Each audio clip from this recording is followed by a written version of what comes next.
അഷ്ടമി രോഹിണി മഹോത്സവത്തോടനുബന്ധിച്ച് ഗുരുവായൂർ ശ്രീകൃഷ്ണസ്വാമി ക്ഷേത്രത്തിൽ അനുഭവപ്പെട്ടത് വൻ ഭക്തജനത്തിരക്കാണ്. പുലർച്ചെ 3-ന് നട തുറന്നു. ഗുരുവായൂരിനെ അമ്പാടിയാക്കി മമ്മിയൂർ ക്ഷേത്രത്തിൽ നിന്ന് ശോഭായാത്രയും നടന്നു. അഷ്ടമി രോഹിണി ദിനത്തിൽ ഗുരുവായൂരിൽ ദർശനം നടത്തുന്നതിനായി തലേ ദിവസം മുതൽ കാത്തുനിന്നത് 10,000-കണക്കിന് ഭക്തരാണ്. തിരക്ക് നിയന്ത്രിക്കുന്നതിനു വേണ്ടി ഗുരുവായൂർ ദേവസ്വത്തിന്റെ നേതൃത്വത്തിൽ വിപുലമായ സജ്ജീകരണങ്ങളും ഒരുക്കിയിരുന്നു. രാവിലത്തെ ചടങ്ങുകൾക്ക് ശേഷം കണ്ണന്റെ പിറന്നാൾ ആഘോഷത്തിന്റെ ഭാഗമായി ഗുരുവായൂർ ക്ഷേത്രത്തിലേക്ക് മമ്മിയൂർ ശിവക്ഷേത്രത്തിൽ നിന്നും പെരുന്തട്ട ശിവക്ഷേത്രത്തിൽ നിന്നുമുള്ള എഴുന്നള്ളിപ്പുകളാണ് ആദ്യം ക്ഷേത്രാങ്കണത്തിലേക്ക് പുറപ്പെട്ടത്. മമ്മിയൂരപ്പന്റെ മുന്നിൽ പൂക്കളം തീർത്ത് നിലവിളക്ക് കൊളുത്തി താലമേന്തിയ കണ്ണനെയും രാധയെയും ഗോപികമാരെയും കളത്തിലേക്ക് ആനയിച്ചു. തുടർന്ന് ഉറിയടിയും ഗോപികാ നൃത്തവും വാദ്യമേളങ്ങളുടെ അകമ്പടിയിൽ ജീവിത എഴുന്നള്ളത്തും നടന്നു.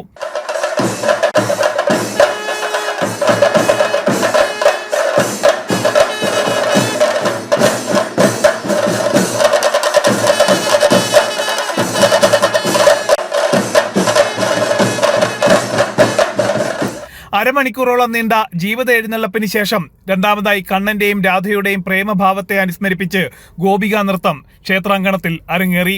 വാദ്യമേള ഘോഷങ്ങളുടെ അകമ്പടിയോടെ ഉറിയടിയും ഘോഷയാത്രയിൽ ഉടനീളം നടന്നു. ഘോഷയാത്രയുടെ അവസാന നിമിഷങ്ങൾക്ക് സാക്ഷ്യം വഹിക്കാൻ 10,000-കണക്കിന് ഭക്തജനങ്ങളാണ് നടയിലെത്തിയത്.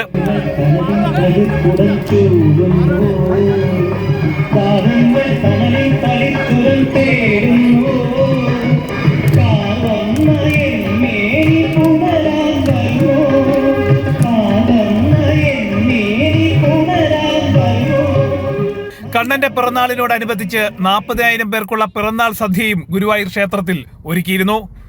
ജനം, തൃശൂർ.